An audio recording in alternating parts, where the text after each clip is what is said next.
સો good morning વિદ્યાર્થી મિત્રો, મારું નામ છે મયુર બારિયા અને આજે આપણે ઇકોનોમિક્સમાં ચેપ્ટર નંબર 6માં મોસ્ટ આઈએમપી ક્વેશ્ચન દેખીશું, જે 5 માર્ક્સમાં તમને બોર્ડ એક્ઝામમાં પૂછાઈ શકે છે. ઓકે વિદ્યાર્થી મિત્રો, આ ક્વેશ્ચન 5 માર્ક્સ માટે વેરી મોસ્ટ આઈએમપી છે. શું છે? Very most IMP. Okay, very most IMP. Okay, 5 marks માટે આ ક્વેશ્ચન મોસ્ટ IMP છે, પૂછાઈ શકે છે વિદ્યાર્થી મિત્રો. એટલે આ ક્વેશ્ચન આજે આપણે એકદમ ડેપ્થલી, એકદમ ડિટેલમાં ભણીશું. ઓકે વિદ્યાર્થી મિત્રો, એટલે ક્વેશ્ચનનું નામ છે બેરોજગારી ઘટાડવાના ઉપાયો. તમને એક્ઝામમાં પૂછાઈ શકે છે કે 5 માર્ક્સમાં બેરોજગારી ઘટાડવાના ઉપાયો સમજાવો. ઓકે,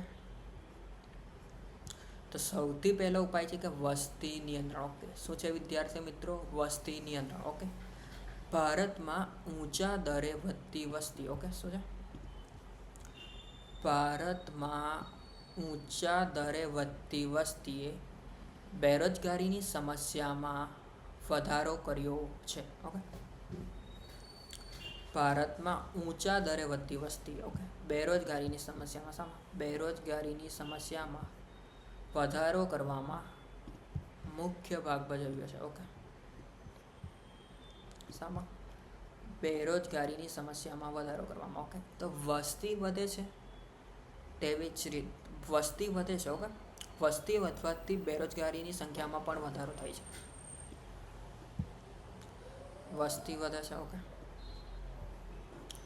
દેશમાં ઝડપી વસ્તી વધારાને કારણે એક તરફ કામ માંગનારા શ્રમિકોની સંખ્યામાં ઝડપથી વધારો થાય છે. કામ માંગનારા શ્રમિકોની સંખ્યામાં ઝડપથી વધારો થાય છે. ઓકે, વસ્તી વધે છે તો કામ માંગનારા શ્રમિકોની સંખ્યામાં પણ ઝડપથી વધારો થાય છે. ઓકે, શું છે? ઝડપથી વધારો થાય છે. પરંતુ બીજી તરફ ધીમા આર્થિક વિકાસને કારણે પૂરતા પ્રમાણમાં રોજગારીની તકો ઊભી કરી શકાતી નથી. ઓકે, પરંતુ બીજી તરફ ધીમા આર્થિક વિકાસના કારણે રોજગારીની તકો પૂરતી ઊભી કરી શકાતી નથી. ઓકે, રોજગારીની તકો પૂરતા પ્રમાણમાં ઊભી કરી શકાતી નથી. પરિણામે બેરોજગારીની સંખ્યામાં વધારો થાય છે. ઓકે, શું થાય છે? બેરોજગારીની સંખ્યામાં વધારો થાય છે. ઓકે, તેથી ભારતમાં બેરોજગારીની સમસ્યા હલ કરવા માટે વસ્તી નિયંત્રણ માટે અસરકારક પગલાં ભરવા જોઈએ. જો વસ્તી વૃદ્ધિનો દર નીચો આવશે. ઓકે, શું? વસ્તી વૃદ્ધિનો દર નીચો આવશે. ઓકે, વસ્તી વૃદ્ધિનો દર નીચો આવશે 1 મિનિટ, તો પુરવઠામાં થતો વધારો મંદ પડશે. ઓકે, શ્રમના પુરવઠામાં થતો વધારો મંદ પડશે. ઓકે, વસ્તી વૃદ્ધિનો દર નીચો આવે તો ઓટોમેટિક શ્રમના પુરવઠામાં થતો વધારો મંદ પડશે. ઓકે, તેથી રોજગારી માંગનારાઓની સંખ્યા પણ ઘટશે. ઓકે, અને વસ્તી નિયંત્રણ થતા સાધનોનો વધુ કાર્યક્ષમ ઉપયોગ થશે. તેથી મૂડીરોકાણનો દર વધશે અને રોજગારીની તકો વધારી શકાશે. વસ્તી નિયંત્રણ કરીને લાંબા ગાળે ઉત્પાદક વયજૂથનું યોગ્ય નિયમન કરી શકાશે. ઓકે, થઈ ગયું આ પહેલો ઉપાય.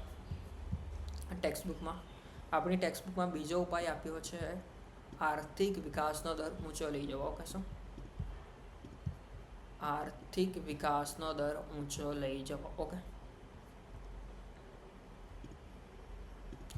દેશના આર્થિક વિકાસના દરને ઊંચો લઈ જવો એ બેરોજગારીની સમસ્યા હલ કરવામાં એક સારો અને રચનાત્મક ઉપાય છે.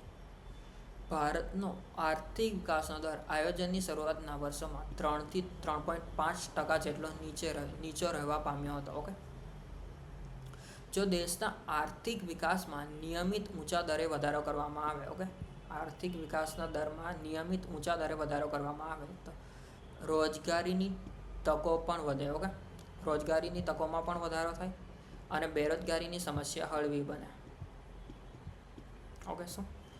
આર્થિક વિકાસમાં વધારો થાય, નિયમિત ઊંચા દરે વધારો કરવામાં આવે તો રોજગારીની તકોમાં પણ ઊંચા દરે વધારો શક્ય બને અને બેરોજગારીની સમસ્યા હળવી બને. આ માટે દેશના અર્થતંત્રમાં જુદા જુદા વિભાગો વચ્ચે સંકલન કરીને જાહેર, ખાનગી, સહકારી કે અન્ય સ્વરૂપના ઔદ્યોગિક ક્ષેત્રે મૂડીરોકાણ વધારવાના પ્રયત્નો કરવા જોઈએ. કૃષિ ક્ષેત્રે સિંચાઈની સગવડ વધારીને અન્ય જરૂરી સવલતો પૂરી પાડીને કૃષિ વિકાસનો દર ઊંચો લઈ જવો જોઈએ. હરિયાળી ક્રાંતિના લાભ દેશના બધા રાજ્યોને મળે તેવા પ્રયાસો કરવા જોઈએ.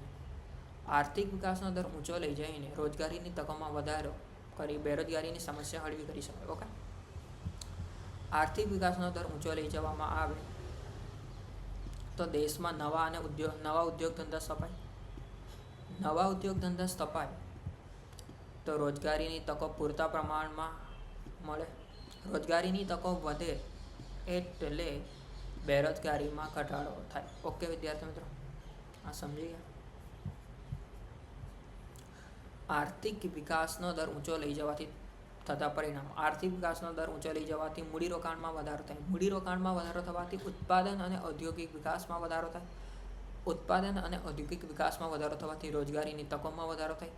રોજગારીની તકોમાં વધવાથી બેરોજગારીની સમસ્યા હળવી બને. ઓકે, સમજાઈ ગયું.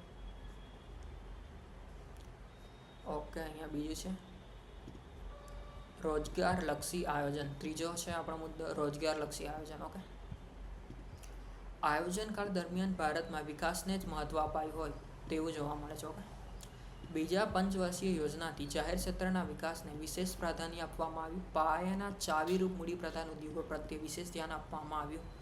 દેશમાં ઔદ્યોગિકરણનો પાયો મજબૂત કરવા માટે આ જરૂરી હતું, પરંતુ વર્તમાન સમયમાં રોજગારલક્ષી આયોજન અપનાવવાની તાતી જરૂર છે. અહીંયા તાતી મીન્સ વિદ્યાર્થી મિત્રો ખૂબ જ વધારે.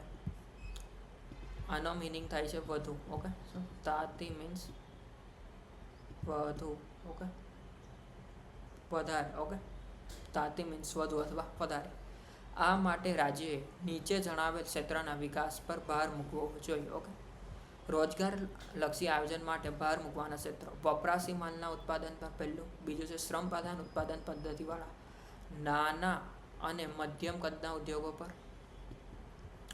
વપરાશલક્ષી માલના ઉત્પાદન પર. રોજિંદા ચીજ વસ્તુઓના ઉત્પાદન મીન્સ વપરાશલક્ષી માલના ઉત્પાદન પર.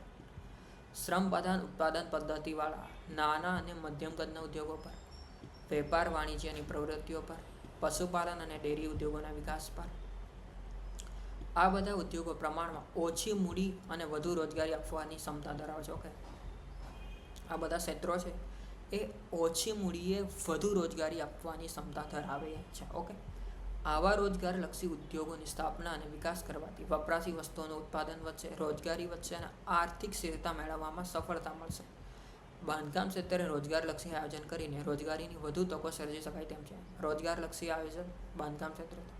રોજગારલક્ષી ઉદ્યોગોનો વિકાસ થશે. રોજગારલક્ષી ઉદ્યોગોનો વિકાસ થવાથી વધુ ઉત્પાદન અને વધુ રોજગારી થશે અને તેથી આર્થિક સ્થિરતા થશે. ઓકે વિદ્યાર્થી મિત્રો, આ વિડીયોમાં આપણે 3 ઉપાયો જોયા છે. ઓકે, આગલા નેક્સ્ટ વિડીયોમાં બીજા 3 ઉપાયો જોઈશું. ઓકે વિદ્યાર્થી મિત્રો, તો આ વિડીયો તમને ગમ્યો હોય તો ચેનલને લાઈક, શેર એન્ડ સબસ્ક્રાઈબ કરો. ઓકે, થેન્ક યુ વિદ્યાર્થી મિત્રો. ચેનલને લાઈક, શેર એન્ડ સબસ્ક્રાઈબ કરો. Okay, thank you.